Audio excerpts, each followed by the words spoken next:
I probably suggest never, when I say never, I mean alternately use professionals like an engineer or a structural engineer or a contractor that is well versed in home repair, that's seen tons of it, somebody with many years experience that can also give you an estimate of repairs right then on the spot. Inspectors cannot give you an estimate per their agreements of repair cost, which kind of makes it a waste. And as we look at this guy, critiquing this guy here, this guy is associated, this is Ben, this guy, with the International Association of Certified Home Inspectors. Now, I'm critiquing this company and these people. They're talking about rafters here, and we're going to try to step it up. This is a person they have pointing at a rafter tie. These are collar ties and etc. They have a few things going on wrong in their whole comments. One of them, which is rafter boards. Rafter boards, these are not boards. They're rafters. They're rafters. That's it. No rafter boards. Rafter boards. If you look up rafter boards, you will see that you won't find rafter boards. You'll find sort of them going back to them as a search, or some other non-qualified person as a search. But when you're looking at like an engineering point of view, you're going to see rafters. There you go. This one's called roof covering, etc. But you're going to find this is your typical naming: valley rafters, cripple rafters, hip rafters, plate, which would be top plate, bottom plate, common rafters, valley jacks, hip jacks. This is what you're going to see common on houses in the naming of it. Purlins, these internally, here are your collar ties, headers, right? Trimmer rafter, yep, all this stuff is beautiful. Fly rafter, overhangs, looks like a little ladder design, ladder rafter, they might say something like that. Gable end studs. This is what you're seeing, but you don't see rafter boards. So they don't even stick with the common terminology of the field. The problem is, this is a made-up society. This is International Association of Certified Home Inspectors. That's like making up a company called International Association of Certified Car Inspectors. So before you buy a car, you call us up and wait. If we get something wrong, then you paid us $396. Let's see what this guy charges over here. He says $396. $396. Then and your car cost you $4,000 of repair. Well, you signed something that says basically we'll give you back your $396, and that's the extent of that. Well, clearly you wanted me to have more sweat in the game than that. So you want to make sure that you have to have a contract. Putting on the real estate hat now, you have to have your contract has to say that both parties agree, meaning you and the selling party agree that you'll be allowed to use a contractor for the inspection, and also an engineer for your inspections until you finish your evaluation, and that the evaluation basically will be you'll be the one deciding that it's good to go, not based on a number, arbitrary number of, say, repairs less than $500 we can argue about. You want to make sure that you basically have full range to state that that you can speak up. For example, if you put an arbitrary fee of price in there, say, well, I won't speak of things that exceed under $500, only things that exceed $500. Well, if you keep finding things that are $400 and $300 and $200 roughly to repair, you can add into thousands without ever being able to communicate about that as a negotiating point, an arguing point. So the inspection should be more broad for you to be able to walk. Yeah, you're going to pay the fees for it. Now let's jump right back over to this person here who states that he leaves his home apparently, and he arrives at the job by 8 a.m. to walk on the roof, inspect the roof. He's done the client arrives, inspect the exterior. He's already expecting 15 minutes later, he's inspecting the exterior. There should be no time like I'll give myself 15 minutes to inspect the roof. The roof might take some serious evaluation way more than 15 minutes. I'm going to take more than 15 minutes myself to inspect the roof. This guy is claiming that he only needs 15 minutes to inspect the roof. Well, that is not, that would not be a professional inspection on my part if I only told you I need 15 minutes to inspect your roof. I could tell you I need 15 minutes to give you a general idea about your roof, but I'd have to get inside and check your rafters, spans, really look at it, the wear and tear of the shingles, the gutters, looking for deterioration. This is going to take more than 15 minutes. I'm on a roof after all, I'm not on this ground looking at a one by one area. I'm looking at more than likely hundreds of square feet of surface and their connecting points. So this person, 15 minutes. This is not about that. Now let's listen to his comments first. That I use, that I in return provide great value. Does that make sense? He's saying how he applies great value. Now these inspectors, all they care about is tying in with, one of the things they care about is tying in with real estate agents. So that they don't seem to have a proper agenda for their clients.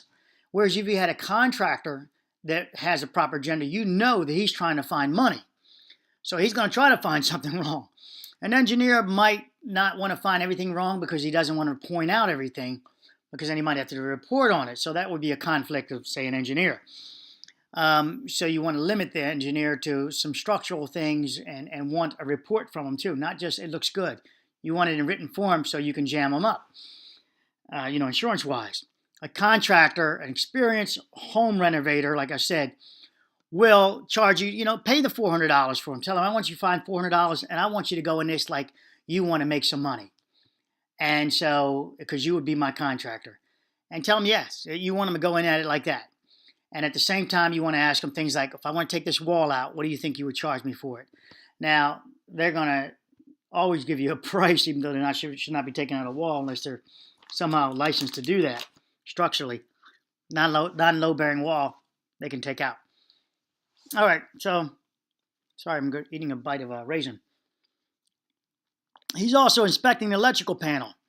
Unless this person is an electrician with the ability to stamp a panel, give a sticker to it, if you will, and they should not be inspecting the panel. I call in an outside company, a metering department that a lot of them are called, that will come in, check your panel, $70, $75, and give you a sticker. Now it's great. Your insurance loves you.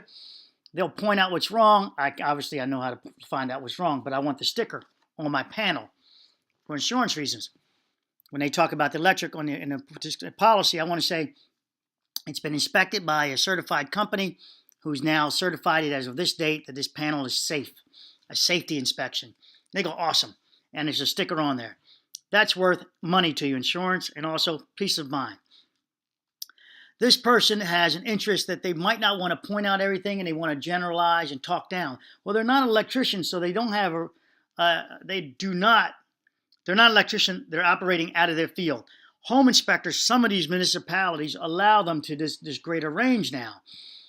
With that said, you tell me whether you should honor those municipalities allowing that greater range, when clearly, if you're signing contracts that say we'll just give you back the money, tough luck. Most of them are saying that you're not signing a fair contract. Most of the time, they make you sign that the day of the inspection. That says, look, here, sign this. This is my inspection, my pre-walk. And you're like, wait a minute, I have to do this today. I got 2 days left. I won't find another inspector. Well, I think they know that. And so when they schedule it like that and you sign it, you're on the hook for somebody who says, I can basically walk away, give you back your money. I'm not saying this guy says it specifically in his contract, but most of them do. Like, I'm not going to think, $600, $2.70 for a customized home inspection. Nope, this is just an opportunity to provide value, and that overhead is going to be paid for by my client. Oh, we're like 3 slides in, and we haven't even gotten anywhere. Well, anyways, here's my minute-by-minute breakdown of how I inspect a house. At 8:15, 9:15, that big chunk there, that's where it gets juicy, because that's where all the difficult stuff is. HVAC, plumbing, electrical, then we move to foundation. And after that, around 10 o'clock, I've been there for 2 hours, I'm kind of like done. You just hear that? He says he's inspecting the foundation. How can he inspect his foundation? He is not qualified to inspect a foundation. We know that. He's got no engineering background. He doesn't know how they're not qualified to inspect the foundation. Now, he can say what he observes by saying, I don't see any cracks. Or I see a crack. And you know what happens then when they see a crack? We recommend that you get a structural engineer to look at this. So you could have did that yourself. See a crack, no, bring an engineer. He's also saying he's done. He has no more energy, he's tapped out. But listen to why he's still going to keep going on. And listen. Because the attic is unfinished spaces, that's easy. Moving through the interior, grabbing the bathroom, grabbing the garage, the kitchen. I end up in the kitchen where it's nice and warm. The kitchen's a good place to end. It's where everyone gathers. It's where the coffee is. And where the coffee is. People gather, where they're warm. Do you see the way he's trying to use psychology and his whole marketing thing to bring you back to the kitchen, make it easy for it? Nobody's fighting. He said attic's easy. Attics aren't easy. Attics aren't easy. And this is the problem. This is the company he represents right here. This guy right here. This guy here. He's disrespecting, in my opinion, the craftsmanship and quality that should be going into an inspection. They're not easy. Every rafter should be inspected. They should be measured, looked at both sides. You're looking for cracks, checking every collar tie. It's not easy. They're hard to get to crawl down into an attic. Some of them you can't get to like that. It's got insulation in there. You want to see how well the insulation is. It's got electrical wiring running across everywhere. You want to see if there's electrical hazards up there. But he's like, I'm done. I'm back downstairs already. I'm running into the bathroom. I'm running out of the bathroom. They got venting that goes through here. And the vent is so much. I think I should do a couple of videos. Yeah, I will do a couple of videos talking about inspection then, walking you through some of this stuff. Let's go. That's where I end and summarize my findings. I print out my inspection report because I'm using software on my mobile device, and I can print it if I wanted to, or just... He's got a report ready for you right then. Isn't that amazing? Isn't that amazing? Me, I might still have to go evaluate the rafters again. Look back outside. Figure out what's really going on here. Him, he's poof, poof, poof, poof, done. Punch it into the cloud, and it's a summary. And that's what my client and their agent needs, just a summary. But I was inspecting as well. I was taking pictures and inspecting. So I can actually cloud it push it to the cloud, and it's available immediately by email. Right? So that's what I do. I make $500 some on the first job, second job, another $500 some. How do I go from a $350 home inspection to making over $500 per inspection? Ancillary services, providing the additional ancillary inspection service at the right time, the right inspection at the right time. I'm already doing a home inspection. I would feel terrible if I was just doing a home inspection, right? I should have been able to attach or bundle.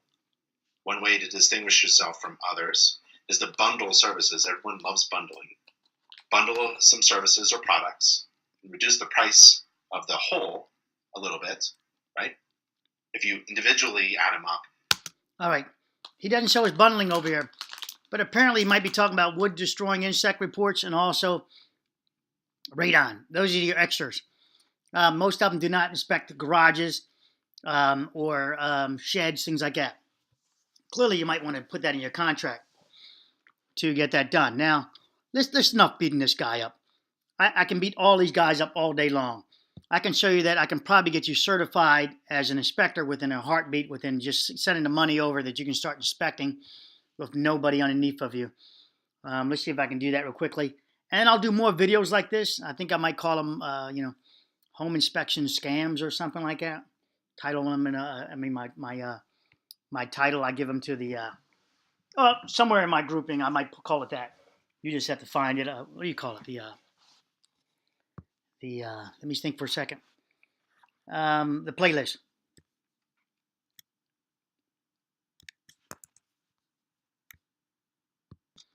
Okay, so this is the last part I'll end this video.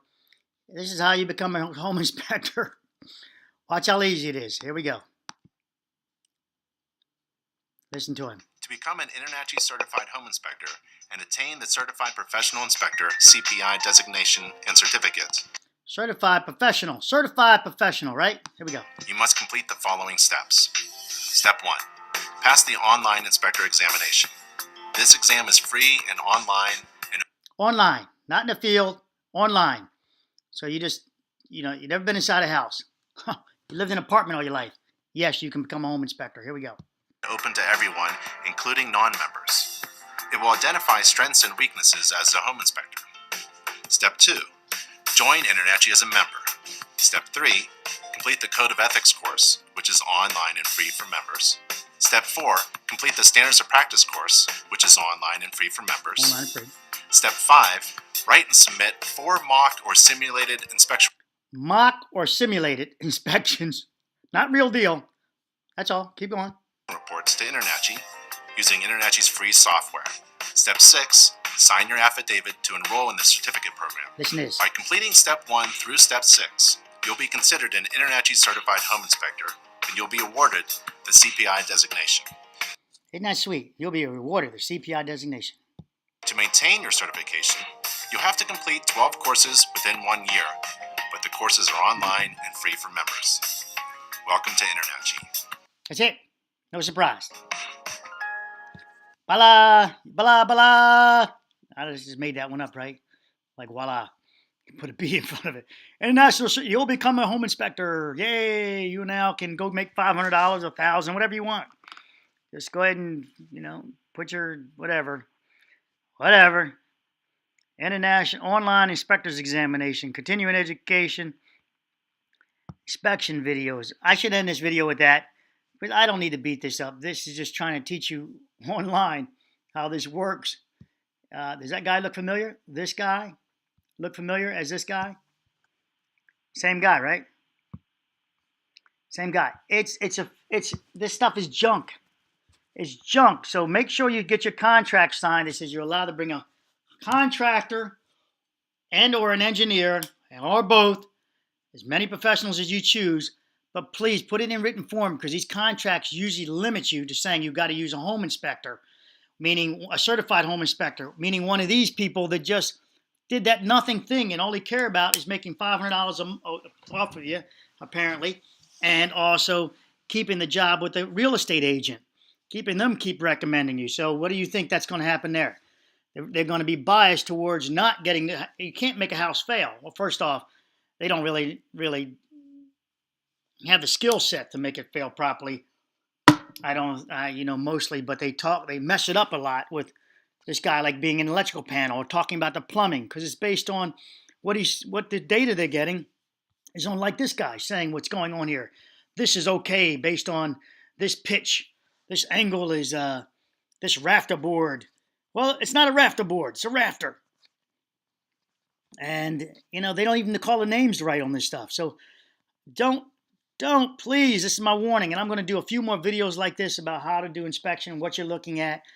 And please, put it in your contracts that you are foregoing their certified home inspector requirement to amending, if you will, that your users, your contractor of choice, and believe me, pay the contractor. Don't call around, see if they'll look at something for free. That's you just being cheap and stupid.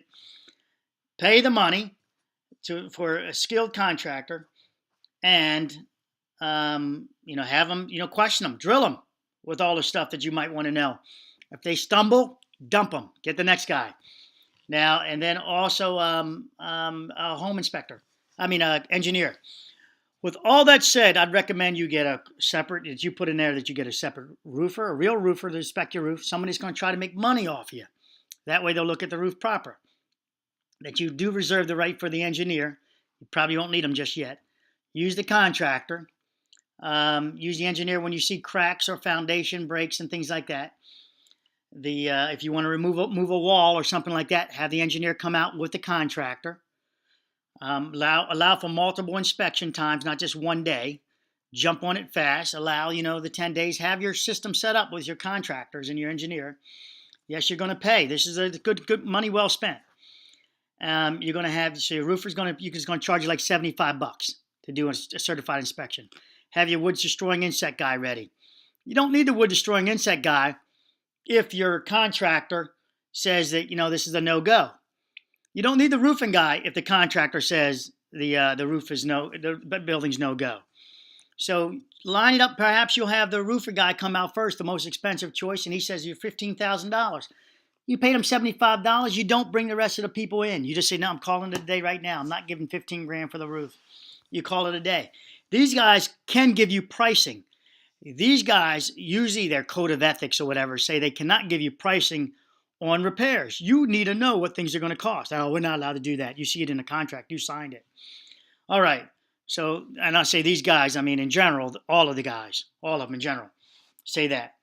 Now, the contractor is going to say, yeah, it's going to cost you this much. The engineer might be able to guess your price. I wouldn't trust his pricing. I would go with the engineer for your cracked wall to say, you know what? I can give you a plan on how to remedy this cracked wall. Yeah, I see it. It's going to cost you $600, $800, and I'll give you the quick drawing of what you need to do here. And then you'll have to hire a contractor to follow my drawings. It's going to be very simple. It's basically going to be remove and replace. It probably will not deal with shoring it up or dealing with a coil type product that's going to a helix type system that's going to tie back into the soil and all that. It might deal with that. It's going to cost you more money, a separate contractor. It's just a lot of work. Cracks are the number one thing that drive people crazy on foundations. Water is not. I would not get too crazy about water too much unless you live in buying a house that's on the bottom of a valley, if you will, and I mean you have a negative pitch towards your house. I'm going to do many videos on that, so let's don't get ahead of myself with that. But don't let you guys get ahead of me. Just bear with me. Now, okay, so that's copyrighted. This thing here. So again, we were critiquing it and critiquing this. They're using, it appears, per their thing. Well, I'm critiquing that they're wrong on some things. That's my critique. So I'm not in any form saying you should follow this, copy it, or any form saying that. I'm doing this in a critique format, saying that your quality is not there because you cannot get pricing. So number one, you can't get pricing from these people. Their interest is you got to listen to this video and you make your own determination. My determination is their interest, as he states, is how to get more jobs from your people. You got to watch the video. I'm not watching all of it, and you'll see that their data is quite corrupt. Now back to the who you want to hire and things like that. Your real estate agent is going to try to talk you out of it. They don't want you having all these professionals there getting the truth. That's my opinion of real estate agents with their agenda. Your agenda is to protect you. Protect you. Please. Don't be afraid to write me here. I won't give you law advice, but I will tell you exactly my opinion. I might tell you to even go see a lawyer about it. All right, wish you guys all the best. This is a series of videos I'm going to do with home inspecting, what you're looking at, how to evaluate stuff. It's going to be many videos on this, maybe 30, 40, 50, and maybe more. It's because so many things that come up.